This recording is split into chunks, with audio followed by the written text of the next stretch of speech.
voltar aqui.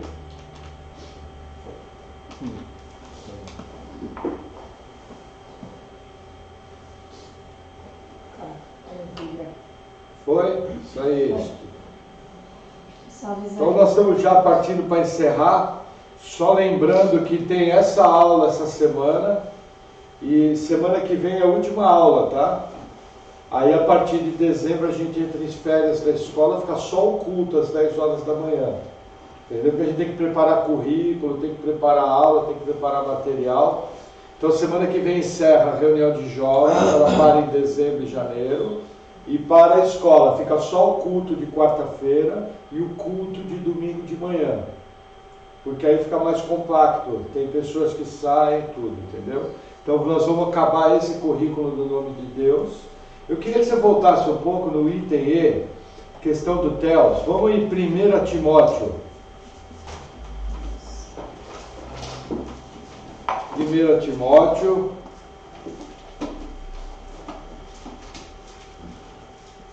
Capítulo 1.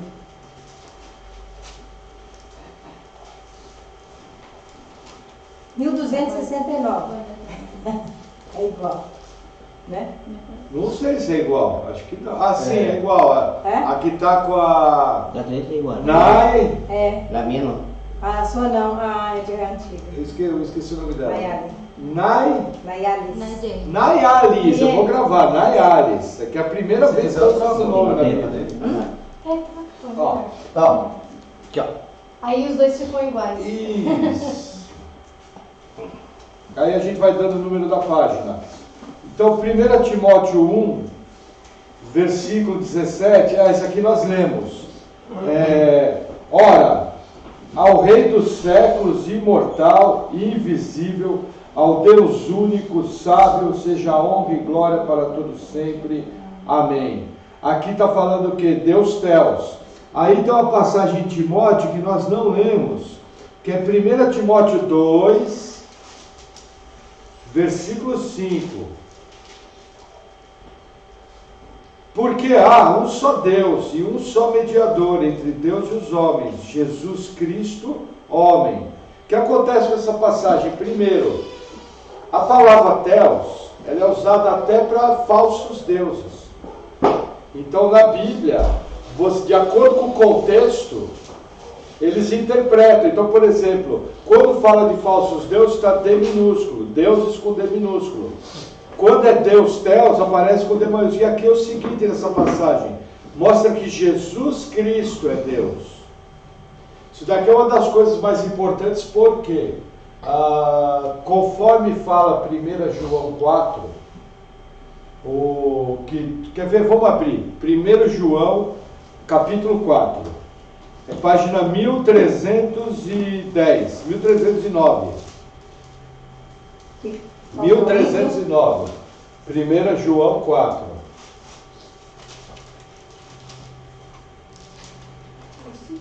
Versículo 1.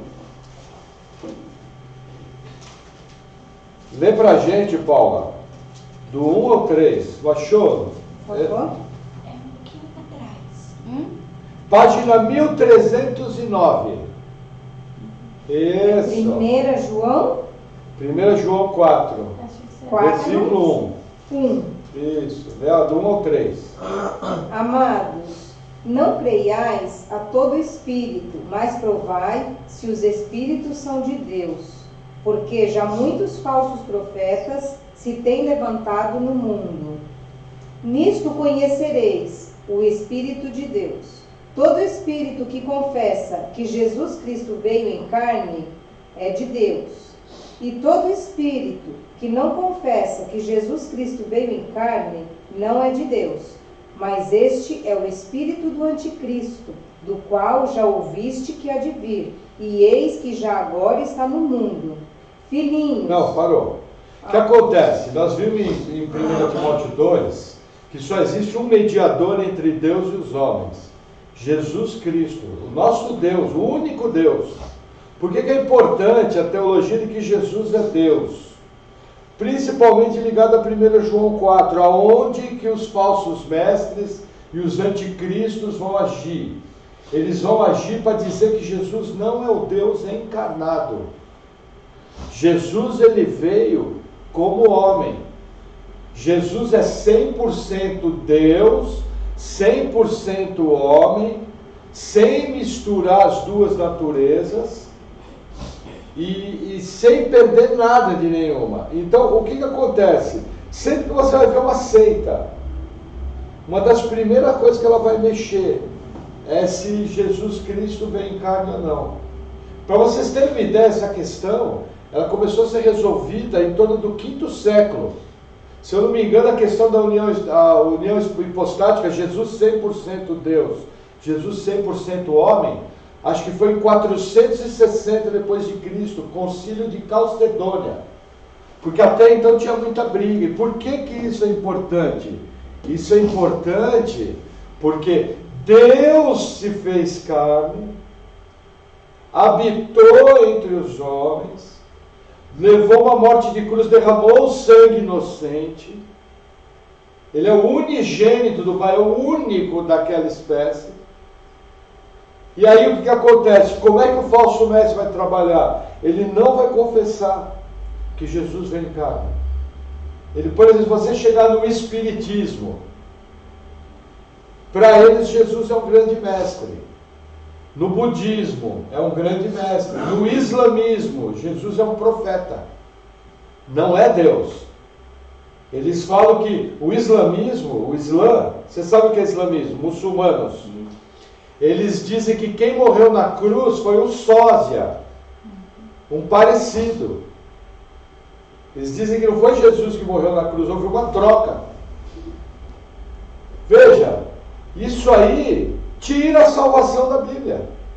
Porque alguém tinha que morrer para pagar o pecado. Alguém tinha que derramar o sangue. O único que tinha sangue puro é o próprio Deus que veio em carne. Outra questão dessa passagem de 1 Timóteo 4, que acontece? Você está ouvindo uma pregação. A Bíblia manda, existe aquele versículo, não julgais, para não seres julgados. Mas aquele versículo está falando o seguinte, então você não julgar da seguinte forma, olha, Moisés, você vai para o inferno. Rodrigo, você vai para o céu. Jimmy, você vai para o inferno. A Bíblia orienta o seguinte, quem morrer em Cristo vai para o céu. Quem morrer sem Cristo vai para o inferno. A Bíblia diz, não sou eu que estou julgando. Eu não sei o que vai acontecer na vida da pessoa. Agora, em outras passagens, a Bíblia manda julgar. Por exemplo, Moisés fala uma mentira. Olha, Moisés, você não deve fazer isso. Porque mentira é pecado. Esse tipo de obra vai destruir sua vida. Eu não estou julgando. Eu estou avaliando a atitude do Moisés em relação à Bíblia.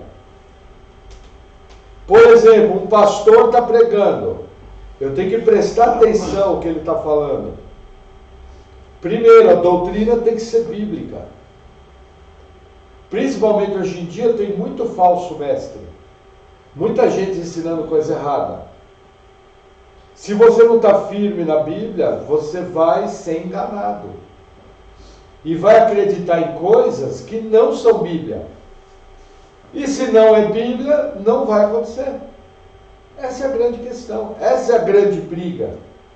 E nessa passagem aqui, João manda julgar. O que o cara está falando? A minha fé, ela é intelectual. Eu tenho que usar a minha mente para avaliar. Ontem o Erasmo pregou. O que ele falou foi da parte de Deus? Foi da parte da Bíblia? Esse pastor que está falando aí, ele está usando a Bíblia de uma maneira correta? Isso é a coisa mais importante. E esse versículo, inclusive, ele tem uma segunda aplicação que muitos irmãos reformados às vezes não compreendem ela muito bem. Por quê? Porque estão em terras onde não tem muito paganismo. Por exemplo, no século passado, na China, na Índia, no Paquistão, havia missionários batistas, missionários presbiterianos, missionários metodistas, que começaram a encontrar com manifestações de demônios. Só que eram manifestações de demônios assim. Uma criança era usada como médium. Sabe o que é médium? Uma criança era usada como médium. E ela falava coisas bonitas. Falava palavras de amor, falava palavras de luz, falava palavras, adivinhava coisas. Por exemplo, chegava e falava: Jimmy, fui eu que te trouxe aqui. Aí o Jimmy falava: nossa, é Deus, porque como é que sabe que eu vim para cá, eu sou da Venezuela? Aí esses pastores começaram a provar os espíritos, e quando estava manifestado, eles ordenavam: em nome de Jesus, você confessa que Jesus Cristo veio em carne, imediatamente a pessoa ficava endemoniada, ou saía correndo, ou negava que Jesus vinha em carne e parava toda coisa. Então esse versículo ele tem que ser usado primeiramente ouvindo a pregação e avaliando pela Bíblia. Em alguns casos de exceção, quando está havendo uma manifestação espiritual, se usado da forma correta, o demônio vai ser revelado. Já aconteceu comigo. Era um demônio, como os irmãos sabem, que a pessoa falava falsa língua. Aí, quando a pessoa começou a falar em línguas, foi muito claro. Eu ordenei, eu falei: em nome de Jesus, espírito que fala em línguas, você confessa que Jesus vem em carne? E imediatamente a pessoa falou não e manifestou o demônio. Era um demônio de falsas línguas. Sabe línguas pentecostais? Tem língua falsa, que é doutrina de demônios. Mas estava manifestado, eu pude usar. Por que muitos irmãos reformados não usam tanto esse versículo dessa forma? Porque a gente vive, eles vivem em países, por exemplo, Inglaterra, Estados Unidos, que não tem a mesma feitiçaria. Você vem para o Brasil, você vai para Venezuela, você vai para países da América Central, é muita feitiçaria. Aí você tem muita manifestação do demônio. Então muitas vezes esse teste aqui, ele se faz válido, porém, ele precisa ser usado com cuidado, com sabedoria, com discernimento, e o teste principal é o que aquela pessoa está falando. Fala. É porque existem falsos mestres que vão dizer que Jesus veio em carne. Uhum. E eles são inspirados por demônios. Sim. Então não é completamente isso, porque Sim. ao mesmo tempo, né, você pode ter um falso mestre pregando que Jesus Cristo Sim. veio em carne, que morreu, ressuscitou, e ele é falso. É aquela passagem que você pregou ontem, Erasmo. Onde foi 2 Timóteo 3, né? Terem comichão, 4. Terem comichão nos ouvidos. Sabe o que é comichão? Coceira? Comichão. Então, esse tipo de mestre é o falso mestre. Que se você pegar nesse teste, ele vai dizer sim, Jesus veio em carne. Sim, provavelmente vai falar. Né? Provavelmente vai falar. Veio em carne. A não ser que esteja manifestado. Eu acho que é isso que... eu acho que essa é a diferença. Quando está manifestado e você pergunta isso... Não suporta. Não tem como o diabo mentir nessa... Mas sim, se o cara tá falando, se o cara é um falso mestre, um falso pastor, ele vai... ele vai falar de Jesus, né? Sim, fala, Lu. Mas é porque também existe a questão do contexto desse texto, né? O que João estava lidando naquela Tá falando época, isso. dos gnósticos, dos agnósticos, que estavam... Né? porque existe um contexto que permeia essa passagem que naquele momento que João estava escrevendo, na igreja, o que estava acontecendo? Os mestres estavam vindo, dizendo que Jesus não veio veio em que Jesus carne. não só não veio em carne, mas que ele era um espírito, Sim. que ele era... Então, eu acho engraçado essa dupla... aplicação. Porque naquela época tinha um problema muito sério dentro da igreja, porque os mestres tinham tomado conta de tudo, eles estavam em todas as igrejas.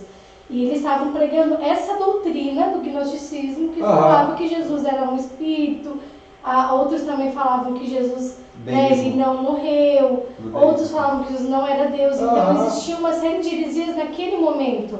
E hoje a gente está lidando com outros tipos de heresia. E a palavra é tão eficaz. Sim, mas, por exemplo, hoje que nem a gente tem, além do gnosticismo, a gente tem o agnosticismo, nós temos o deísmo, nós temos mestres que falam que Jesus não é, que é Deus, mas que na prática não faz. Então, hoje, a contaminação na igreja está muito maior, porque naquela época não tinha o nível de tecnologia que a gente tem hoje. Sim. Hoje várias pessoas podem falar ao mesmo tempo pelo YouTube, produzem material e você tem que ter um filtro muito maior, porque naquela época era específico, era aquela doutrina. Hoje a gente tem N doutrinas e por isso que a gente tem que estar firmado na palavra, porque senão a gente vai ouvir, o pessoal até está falando que Jesus Por exemplo, mas fala um monte de coisa que é errada. O pastor Marcos Granconato, quando fez seminário lá nos Estados Unidos, ele foi fazer um estágio, não sei o que foi, teve pastor que falou, eu não acredito em demônio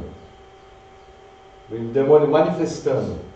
Para mim isso foi na época de Jesus. O Marcos Granconato também falou, olha, é que você não mora no Brasil, porque lá o que tem mais é demônio manifestando. Por quê? Por causa do contexto. Então o que acontece? São ferramentas que você pode usar, só que você sempre no fim, vai fechar para onde? O teste principal do Espírito. É o que está ensinando, é o que está falando. Mesmo que ele confesse que Jesus vem em carne, em algum outro ponto ele vai tropeçar. Vamos lá, rapidinho. Só rapidinho um detalhe. É interessante quando nós fizemos uma exposição de João lá na faculdade. E a gente estava falando exatamente sobre uma das doutrinas que era o deísmo.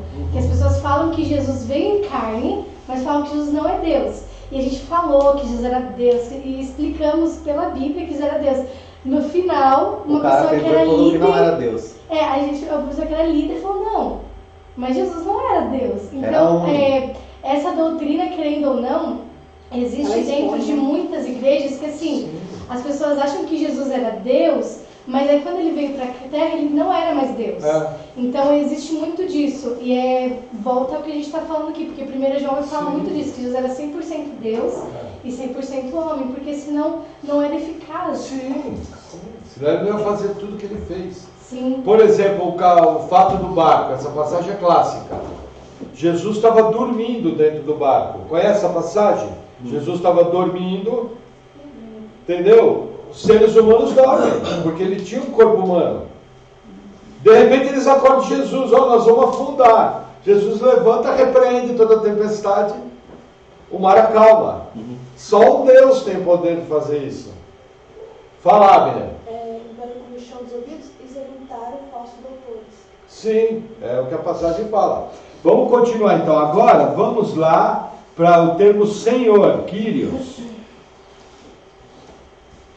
Letra E. Lê pra gente lá, Luísa.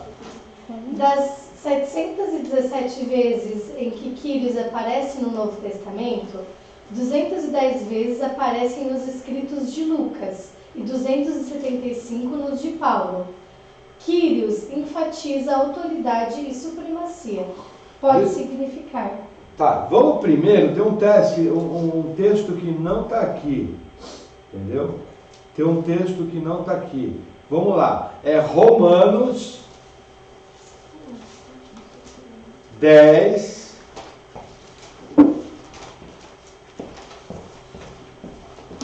página 1206.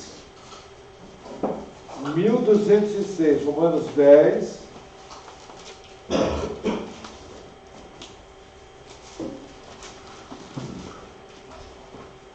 Essa é a aplicação mais importante. Lê pra gente, Paula. Romanos é página 1206. Romanos 10. Versículo 9. Conseguiu achar, né? 10. Você pode repetir o versículo? Romanos 10, 9, 10. 10, 9, 10. Lê pra gente, Paula. A saber, se com a tua boca confessares ao Senhor Jesus e em teu coração creres que Deus o ressuscitou dentre os mortos, serás salvo. Tá. Visto que com o coração se crê para a justiça e com a boca se faz confissão para a salvação. O que acontece? Hoje em dia é muito comum nas igrejas fazer o apelo. Chega no final do culto, o palestrante ou o pastor fala, agora quem quer entregar sua vida para Jesus, vem aqui na frente. E aí a pessoa faz essa oração. Só que quem está fazendo oração não está compreendendo muito bem o que está fazendo. Por quê? No versículo 9, se com tua boca confessares ao Senhor Jesus, Senhor aqui é Kyrios. Kyrios é igual Jeová do Antigo Testamento. Então o que a pessoa está confessando? Ela está confessando que Jesus é o Deus dela. Ao fazer isso naquela época, ela se tornava inimigo do governo de Israel, do Sinédrio, do Senado judaico, e se tornava inimigo do governo romano, porque o único Kyrios para os romanos era César. O imperador era Deus. Inclusive fazia parte de todos aqueles deuses que ele adorava. O romano era obrigado a uma vez por ano queimar incenso para César, Kyrios. Então quando a pessoa está confessando Jesus como Senhor, porque veja, no Brasil, por exemplo, aqui a gente não faz apelo. A gente espera a pessoa ser convencida do seu pecado, ela compreender que ela precisa de Cristo, e aí do coração dela parte isso aqui. Vem de dentro para fora. Porque se você não vê que você é pecador, você não precisa de Jesus. Agora, quando você se enxerga pecador, você percebe que a salvação só é em Cristo. Como é que eles fazem hoje na igreja? A pessoa chega com um monte de problema na igreja, alguém convida, o Carlinhos é meu amigo. Aí eu levo ele para a igreja.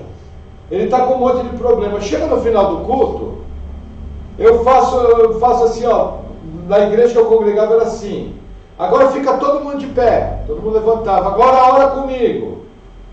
Jesus, eu peço perdão dos meus pecados, eu entrego a minha vida a Ti. Seja o Senhor e Salvador da minha vida, entra na minha vida. Aí o pastor perguntava, quem fez essa oração pela primeira vez? Um monte de gente não tinha feito. Levantava a mão. Aí o pastor falava, então vem aqui na frente que eu vou orar com você. Aí eu pergunto, se você está com problema, veja, você foi na igreja porque você está buscando Deus. Você não foi na igreja porque você está buscando o diabo. Se o pastor pergunta, quem quer entregar sua vida para Jesus, o pastor fala, vem aqui na frente e nós vamos orar por você, você vai negar. Você vai voando, vai jogar a cara no pó. E aí a pessoa repetia essa oração, e aí o pregador falava, olha, agora você é salvo. Isso não é verdade. Sim. A gente é salvo. A gente também A gente é salvo quando nasce de novo. Quando é nova criatura, se enxerga pecador, nasce de Deus, vê o nosso destino cru, porque veja, quando você nasce de novo, primeira coisa que vai acontecer, eu vou amar Deus, é a primeira resposta. O grande sinal que alguém nasceu de novo é amar Deus. O segundo sinal, Deus, como eu sou pecador, lembra do profeta Isaías? O profeta Isaías falou mais ou menos dessas palavras, ai meu Deus, eu vi a Deus, e eu sou homem de lábios impuros. Aí vem um anjo, pega uma brasa do altar, coloca na boca de Isaías, simbolizando purificar os lábios. Quer dizer, quando eu vejo Deus, a primeira coisa que eu vejo é o meu pecado. A primeira coisa que eu vejo é quanto eu sou imperfeito. A primeira coisa que eu vejo é quanto eu preciso dele. Agora, aqui o texto é muito mais. Eu estou reconhecendo que Jesus é o meu Deus. Nessa geração aqui, era pena de morte. Nessa geração aqui representava, em Jerusalém, isso aqui representava o quê? Ser mandado embora do emprego, virar inimigo do governo judaico ali da região, perder seus bens, patrimônio, ser preso. Eu pergunto hoje, a grande maioria das pessoas, se receber esse tipo de pressão, fica. Conta que na Colômbia, as Farc, conhece as Farc, não sei se chama assim, chegaram numa igreja. e falar, olha, quem não negar Jesus, nós vamos matar hoje. Aí fizeram assim, quem nega Jesus vai para lá. Quem não nega, fica. Parece que ficaram 5 ou 6 pessoas. Eles olharam e falaram, nós não concordamos com o cristianismo, somos inimigos do cristianismo, mas não gostamos de pessoas que não são firmes. E metralharam os que estavam negando Jesus. E deixou vivo só quem ficou. Eu pergunto, se acontece hoje no Brasil, se alguém invadir aqui, eu vou te falar, se alguém enfiar uma metralhadora no meu peito e falar nega Jesus, primeira coisa eu vou precisar de uma fralda. Por causa da metralhadora, sabe o que é fralda? De ninhos. Por causa da metralhadora. Mas eu não vou negar Jesus. E a grande maioria aqui não vai negar, vai ficar morrendo de medo, vai pensar, Senhor, daqui a pouco estou aí contigo. Com medo, com susto, é normal. Nós temos carne. Mas o crente de verdade não vai negar o Senhor. Por isso que a gente não faz apelo, porque aquilo é toda uma emoção. A pessoa está fragilizada por causa de problemas. Aí toca música. Ó, no Brasil, a Venezuela deve ser igual. 98% das pessoas acreditam em Deus.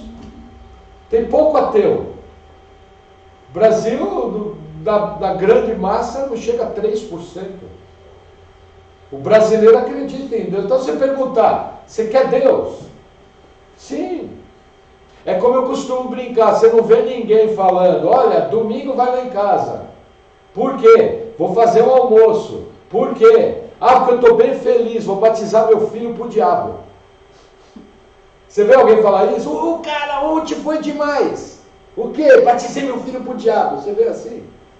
Não, a pessoa fala, não, vou batizar a criança na igreja. A gente não batiza a criança. Estou falando do hábito católico. Mas a pessoa não faz isso feliz. A pessoa quando vai lá, ela não vai lá porque ela está querendo Deus. Então se eu pergunto para uma pessoa com problema, você quer Deus? Lógico. Quer que eu ore por você? Por favor, põe a mão aqui. É óbvio. Então você precisa tomar muito cuidado com essa passagem aqui.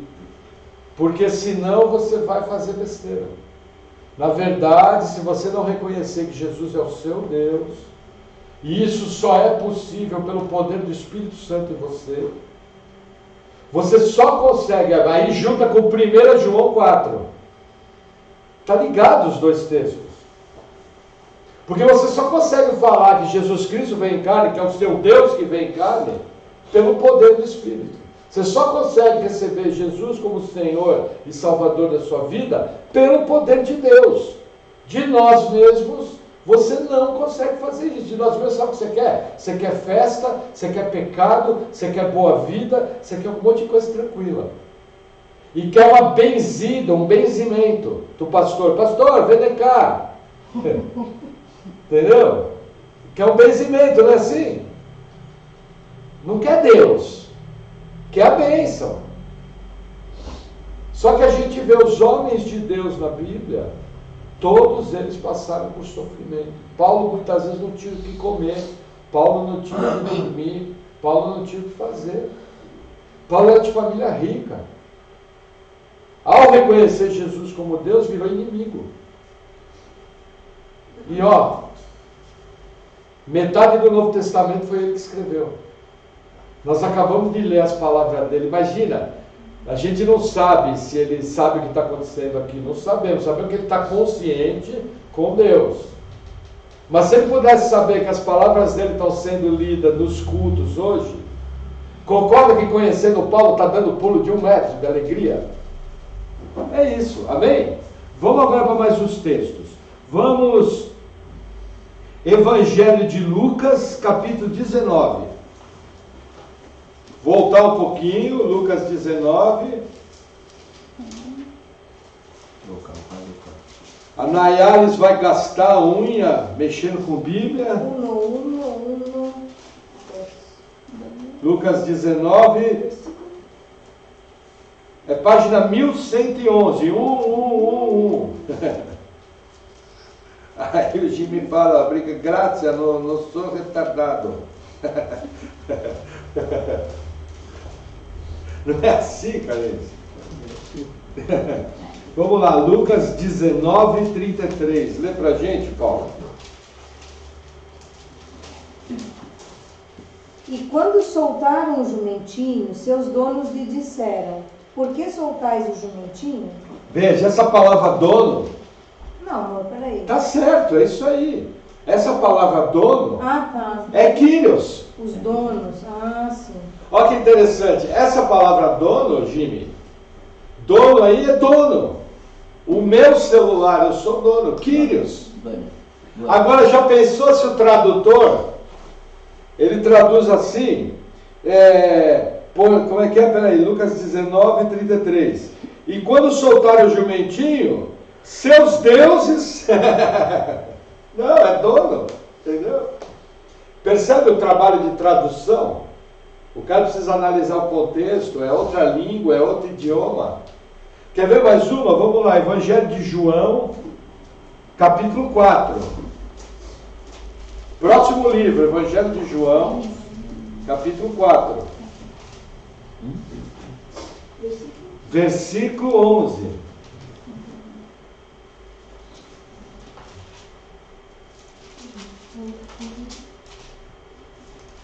É a mulher samaritana.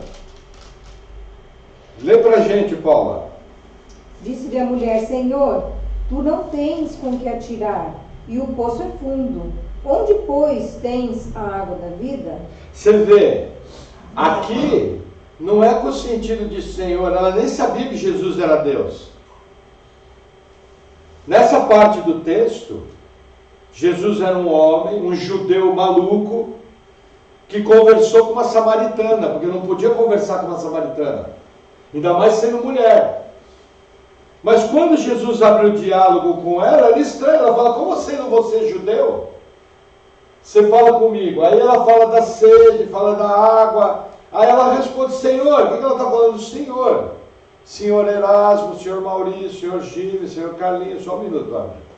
Aí o que acontece? Na sequência do texto, o Espírito Santo abre os olhos dela, ela nasce de novo e crê em Jesus como Deus. Então aqui a palavra Senhor é Senhor. Entenderam? Mas falaram, né? Por que isso não aconteceu com Deus?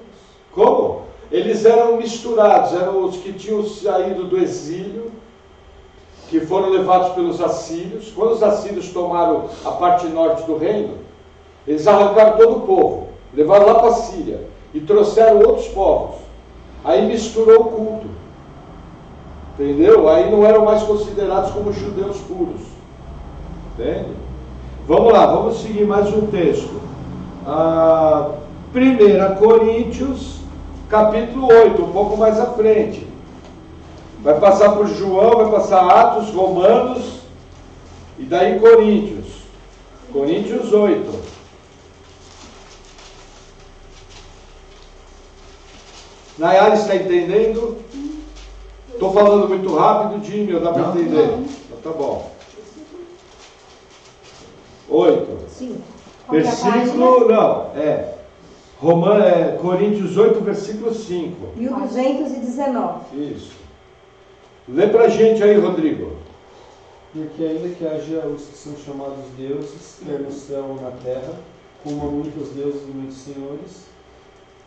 Tá. Acho que 6, né? Não, todavia para nós há um só Deus. Deixa eu explicar para vocês, ó. Ídolos. 1 Coríntios 8, 5. Tá vendo que deuses aí na sua Bíblia, ô Jimmy, tá com D minúsculo? Tá vendo? Tá com D minúsculo no versículo 5. Ó, 1 Coríntios 8, 5. Sobe um pouco, você está na página errada. Ele não está em 1 Coríntios, dá uma olhada ali. Ele está em 2 Coríntios. Página 1219, volta um pouco. Quer ver na minha? É. É que tem 1 e o 2. É. Olha que interessante. 1 Coríntios 8,5, ó, porque ainda que haja também alguns que se chamem deuses. Essa palavra deuses aqui é Kyrios também. Só que com significado de ídolos. Olha como é interessante. Está vendo ali a letra D? Ídolos, 1 Coríntios 8,5. Aí no versículo 6, todavia para nós há um só Deus. Esse Deus aqui é Theos. Então, o que acontece? O tradutor, ele pega o contexto, para você ver como abre a palavra. Ela pode significar muitas coisas, por isso que tem esse trabalho. Quer ver mais um texto? Colossenses 3:22. 3 cartas à frente. Colossenses. Você vai passar por 2 Coríntios, Gálatas, Efésios. Aí vem Filipenses e Colossenses. Página 1259.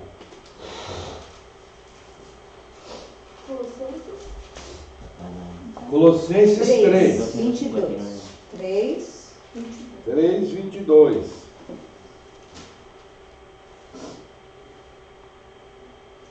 Lê lá pra gente, Paulo. Vós, servos, obedecei em tudo aos vossos senhores, segundo a carne, não servindo só na aparência, mas como para agradar aos homens, mas em simplicidade de coração, temendo a Deus. Você vê, a palavra senhores ali, tá mestre, mas na verdade é o patrão, é o dono, era o proprietário. Aqui está falando o quê? Quem é servo, quem é escravo? Servir, entendeu? De maneira correta. Você viu a variação da palavra? Mestre também cabe nessa interpretação. Mas aqui tem um contexto, a nossa tradução está melhor, entende? A nossa tradução, vossos senhores segundo a carne, quem é? Eram os proprietários dos escravos.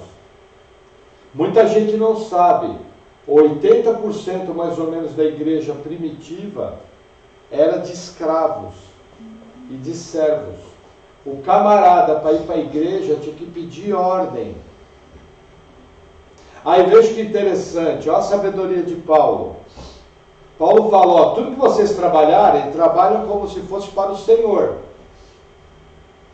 Assim se tornando o melhor funcionário. Aí quando ele pedia, posso ir para a igreja? Lógico, vai.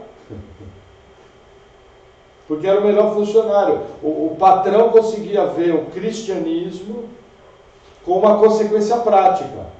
Como é a igreja hoje? Existem muitos cristãos que são os piores funcionários. Sem vergonha, safado, nó cego e blasfema do nome do Senhor. Porque funcionário cristão, ele pode não ser o melhor, mas ele tem que tentar ser o melhor. Porque tudo que eu faço como se fosse para o Senhor. Gente, eu sou um homem experiente, tenho 54 anos, eu cometo erros no meu trabalho. Mas eu fico inconformado quando eu erro. Mas o meu coração é para acertar, eu quero fazer certo, eu quero fazer direito. Porque é para Deus. Se você quer, segredo da prosperidade. Trabalhe igual um maluco, seja o melhor funcionário. E trate bem das coisas do seu patrão. Com carinho, com capricho. Porque ele é ferramenta de Deus para pagar o teu salário. Tudo que você fizer para ele, você tem que fazer como se fosse para Jesus. É isso que a Bíblia ordena. O que os crentes querem hoje? Os crentes querem salário bom e pouco trabalho. Não existe. Não existe. Todo mundo que está aqui tem que ralar. E olha, quanto maior a montanha, mais tem que ralar. Mais tem que trabalhar, mais difícil vai ser. Essa é a realidade do Evangelho. Amém? Vamos seguir. 1 Pedro capítulo 3. Versículo 6. 1 Pedro 3. Isso serve, Abner, olha para mim, serve para a escola. Se você não busca ser o melhor aluno, você está pecando. Aqui na igreja, todo mundo que passou pela escola estava entre os melhores alunos. E quem era nosso servo maloqueiro aprendeu a ser bom aluno, que foi Moisés. Que não era um bom aluno. Não estava nem aí para a escola, correto? Hoje está. Hoje estuda, fez faculdade, trabalha, porque Cristo fez a diferença na vida dele. Você entendeu? Isso vale para o devocional. Isso vale para o devocional, isso vale para a leitura bíblica. Que página? Página 1301. Até eu vou usar a dica da Paula, 1301. Fica. Judia do Gime aí, judia do Gime. Quem judiar do Gime vai ganhar um doce. Ele não entendeu. Vamos lá. 1 Pedro, lê pra gente, Paula, 3, versículo 6. Como Sara obedecia a Abraão, chamando-lhe Senhor, da qual vós sois filhas, fazendo o bem, e não temendo nenhum espanto. Olha que interessante, a palavra Senhor aí está com S minúsculo. Olha aí, depois dá uma olhada, cara, está com S minúsculo. Por quê? É o mesmo caso. Onde é que você vai? Eu vou na casa do seu João. Ô seu João, bom dia, o senhor está bem? No outro texto aparecia Senhor com S maiúsculo. Lá em Romanos, se confessar Jesus como Senhor, S maiúsculo. Nos dois é Kyrios. Só que um está falando um pronome de tratamento. Como é que o senhor está? Tudo bem? O outro está falando, tu és meu Deus. Você vê que eles traduziram certinho. Tem a ver com o contexto. Outro detalhe. A coisa mais importante aqui, que as mulheres têm muito problema hoje. Sara tratava Abraão com respeito. Ao chamar Abraão de Senhor, é o respeito que a cultura da época exigia. Aqui na igreja, eu não deixo marido desrespeitar a mulher na minha frente e não deixo mulher desrespeitar marido na minha frente. Uma vez estava conversando com um irmão, esse irmão chegou e falou, não, porque essa daí, eu parei a conversa e falei, você nunca mais fale com a sua esposa dessa maneira na minha frente. Eu não admito. Aí a irmã já regalou o olho e as irmãs ficam ligeiras. Uma vez fomos conversar com o casal, quiseram começar a escrever do que eles falaram, eu falei, para a conversa. Primeira coisa, você me respeita como pastor. Não vai armar barraco aqui não. Entendeu? E bota a casa em ordem. Não gostei. O portão está aberto, pode ir embora. Aqui funciona assim, é na Bíblia. Acabou, porque veja, com criança você tem que dar as varadas para ficar ligeiro. Sabe o que é vara? Entendeu? As pessoas, tanto maridos têm que respeitar esposas, como esposas têm que respeitar marido, e irmãos têm que respeitar irmãos. É isso que a Bíblia ensina. É o que está embutido nesse versículo. É o que está embutido aqui. Hoje em dia, o que a turma quer? A turma quer liberdade. Fala, Lu. Existe uma passagem lá em Filipenses que fala sobre o irmão considerar o outro superior. Então, a questão do respeito e a questão da submissão, ela além de existir no casamento, ela existe dentro da igreja. Porque um tem que se submeter ao outro, um tem que respeitar o outro.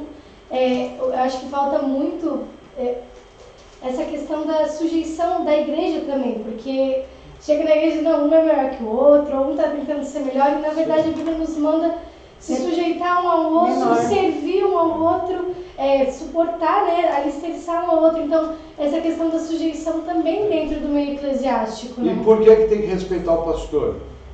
Porque é uma autoridade. Porque é uma autoridade comissionada por Deus, é ministro de Deus para abençoar a vida. O texto que você falou é Filipenses 2,10. 2,8. Peraí. 2,8. Não, começa antes. Começa antes. Filipenses 2,3. Nada façais por contenda ou vanglória, mas por humildade. Cada um considere os outros superiores a si mesmo. Não atende cada um para o que é propriamente seu, mas cada qual também para o que é dos outros. Então eu tenho que tratar o irmão com honra, Considerando maior. Considerando maior. O que as pessoas hoje em dia Elas querem fazem? ser maior. Eu sou maior, eu sou bom. Isso não se vê mais, né? Difícil. Fora, difícil. E essa Difícil. questão eu acho também de Ninguém honra ninguém, todo mundo quer ser mais que o outro. Sim. Passar por cima, derrubar. E o serviço, né, Carlos? Sim, o próprio Falta o trabalho. serviço, né? Tipo, as pessoas acham que você servir é feio. Você pegar um copo d'água para alguém Sim. é feio e não é. Por exemplo, a melhor maneira de honrar o irmão é servir na igreja. Servir o irmão. Eu arrumo a cadeira, eu varro um chão. Quando eu posso ajudar com mantimento, com comida, eu ajudo se alguém está precisando. Honrar o irmão, servir. Querendo ou não, ser igreja é servir um ao outro, né? Com a sua vida, com as suas atitudes.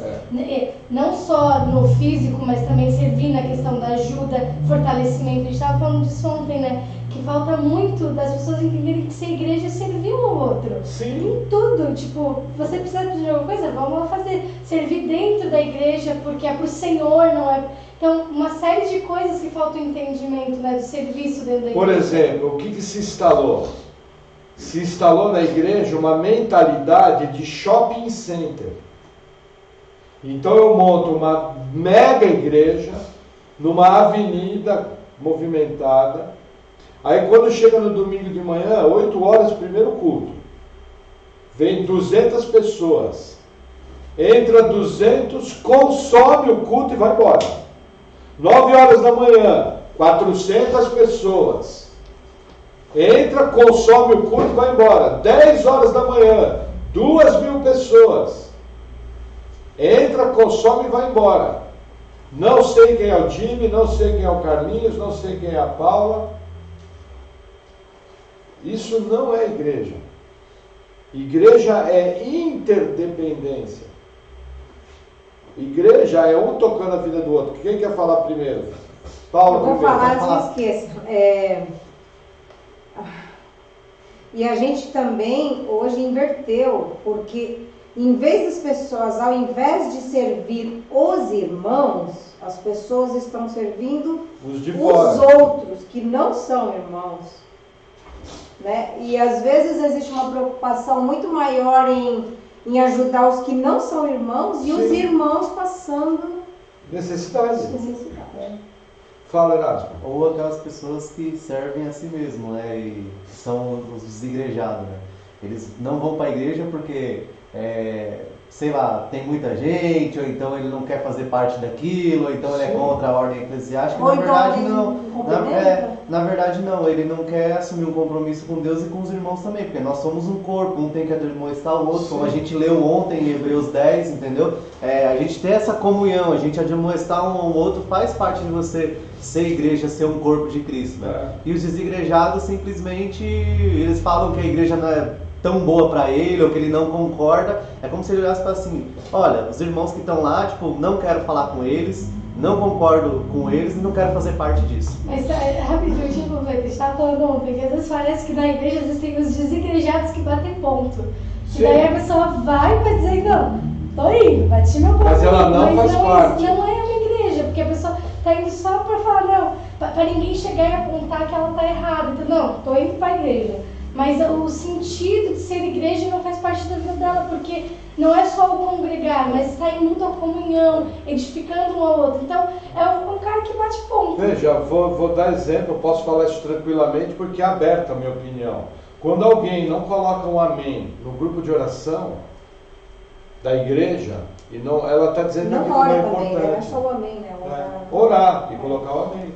Mas é que é muita mentalidade, você não só tá indo lá bater um ponto. Não, tô indo ouvir a palavra para ninguém falar que eu sou desigrejado. Mas estar em comunhão com os irmãos, estar ajudando, estar fazendo parte da vida do irmão, que é ser igreja, eu sinto que não, sim, é uma coisa assim generalizada. Isso, orar um pelos outros. Sim. Por exemplo, quem ia falar? Não, é que acho que ver a igreja como algo engessado, assim, eu vou no final de semana e tá bom. Só que ele não tem essa ideia que é um corpo, que é um organismo vivo. Que é o estilo de vida. Entendeu? Ele precisa servir os irmãos, como também precisa ser servido, e é um corpo, é algo mútuo. Só que a pessoa só vai lá, tipo, pra bater o ponto realmente no domingo e falar assim, ah, sou cristão. Né? Eu vou na igreja no domingo, tá bom, né? Sendo que a maior expressão de ser cristão é servir os outros. É servir, é vir, arrumar cadeira, mexer com a igreja, dar uma carona, dar uma palavra de ânimo, orar pelo irmão. Por exemplo, o Jimmy e a Nayara estão procurando emprego. O mínimo que eu posso fazer é orar. Senhor, abre a porta do emprego. É o mínimo, sem ele saber. É entre eu e Deus. Você precisa saber falar, irmão, orei por você. Não. Eu, por exemplo, tenho irmão que eu oro, que eu encontro por aí, que eu nem falo que orei. Mas quando o irmão está muito para baixo, aí para dar o ânimo dele, irmão, quando eu tenho lembrado, tenho orado por você. Mas aí é diferente, não é para dizer que eu orei, é para dar um ânimo. Porque às vezes a pessoa fica para baixo, né? A pessoa fica mal. Entendeu? Só que o que acontece? Se instalou uma forma de cristianismo moderna, onde eu me sirvo da igreja. Eu sou um consumidor, é um shopping center. Eu vou lá porque eu estou doente, eu vou lá porque eu preciso de emprego, eu vou lá porque eu preciso de arrumar um marido, eu vou lá porque eu preciso de uma viagem, preciso de uma casa, preciso de... Eu vejo, todas essas coisas são listas, mas o que Mateus 6 fala? Buscai primeiramente o reino de Deus e a sua justiça, e as demais coisas serão acrescentadas. Quais são as demais coisas? Primeiro, a necessidade para você viver. Você vai ter o que comer, o que vestir. A promessa da Bíblia é essa. A promessa do Novo Testamento é essa. Você vai ter o que comer, o que vestir. Então. Isso. Que muitas vezes vai ser uma árvore na beira do rio. Mas na Bíblia diz, sim, para sim. E as demais coisas serão acrescentadas aí Deus, porque é um Deus bom, porque é um Deus que cuida dos seus filhos, Ele nos dá muito mais. Sim, misericordioso. Entendeu? Fala, Adriana. As pessoas não são por causa das bênçãos, falam que alguém é malvado. Sim, isso é errado. Transformaram Deus num supermercado. E Jesus está no caixa. Entendeu? Veja, na verdade, compararam Deus a um bom velhinho barbudo que está dando presente para todo mundo. Ele não é, ele é o Todo-Poderoso. Ele é o Criador do Universo, o Autor da vida, que nos salvou, pegou miseráveis pecadores que nem a gente que merecia ir para o inferno e salvou. Só aí você já tinha que estar ficando dando pulo de 1 metro pro resto da vida. Só de você ser livrado para o inferno, você já tinha que botar a cara no pó agradecendo a Deus. Eu estava imaginando essa noite, acho, ou essa noite ou passada, como é que vai ser o inferno? Qual vai ser o tipo de tormento? Alguém consegue me dizer como é que vai ser? Vai afiar a faca, vai passar? Vai acender o isqueiro? Como é que vai ser? A gente não consegue nem fazer ideia do que é o inferno. A nossa mente entende o seguinte: nossa, as pessoas vão sofrer. Mas você não consegue nem fazer ideia de como é. Você tem ideia, o fogo queima, mas não consome. Mas é uma ideia. O verme come, mas não destrói. Mas você não tem ideia do que é o inferno. Nem isso a gente consegue conceber. Foi de lá que Deus nos tirou. O inferno é para o diabo e seus anjos e para os seguidores dele, que é os pecadores. Lá a gente devia estar. Então aí a gente vê como é que a igreja mudou. Eu vou para a igreja porque eu quero bem-estar, eu vou para a igreja porque eu quero ser feliz, entendeu? Tem problema? Gente, não tem problema, nós ficamos felizes da vida quando fechamos o salãozinho aqui. Pô, foi super legal. Normal. Por exemplo, quando a vida de vocês se organizar, vocês não vão ficar felizes. Mas você não vai buscar Deus por causa disso. Porque o seu maior relacionamento com Deus é quando a coisa está difícil. O seu maior profundidade do seu relacionamento com Deus é na luta. É na crise. Aí o que é verdadeiro é, porque eu quero ver o seguinte, ó, louvar a Deus quando está tudo bem é fácil. Eu quero ver você louvar e adorar a Deus quando a coisa está feia. Quando você está doente, quando algum ente querido seu está mal, quando você perde alguém, quando você perde seu emprego, quando você está passando por luta, por necessidade. Aí quero ver louvar a Deus. Mas é nesses momentos que os frutos de Deus são gerados na nossa vida. É nesse momento. Só que eles inverteram. Trocaram tudo. Amém? Alguém gostaria de completar alguma coisa? Eu vou estar encerrando a aula. E a gente encerra semana que vem com o mestre e com o pai. Aí acabou, né? Aí acabou esse módulo. Aí a gente vai voltar o ano que vem turbinado. Alguém tem alguma pergunta? Alguém tem alguma questão? Alguém quer alguma bênção? Eu quero só colocar, porque assim, normalmente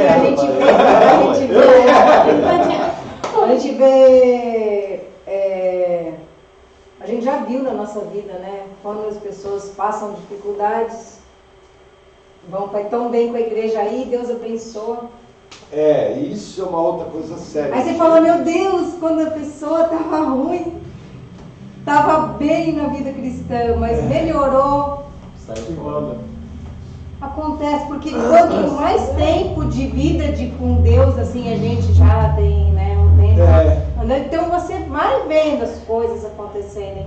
E não foi uma, nem duas vezes que, enquanto a pessoa estava orando ali, puxa, e estava tudo apertado, a pessoa estava bem. De repente abençoou, Deus deu um trabalho. Jimmy, pra você ter uma ideia. Acabou a igreja. Se olvida de Deus. Como? Se olvida de Deus. Sim. Se esquece de Deus.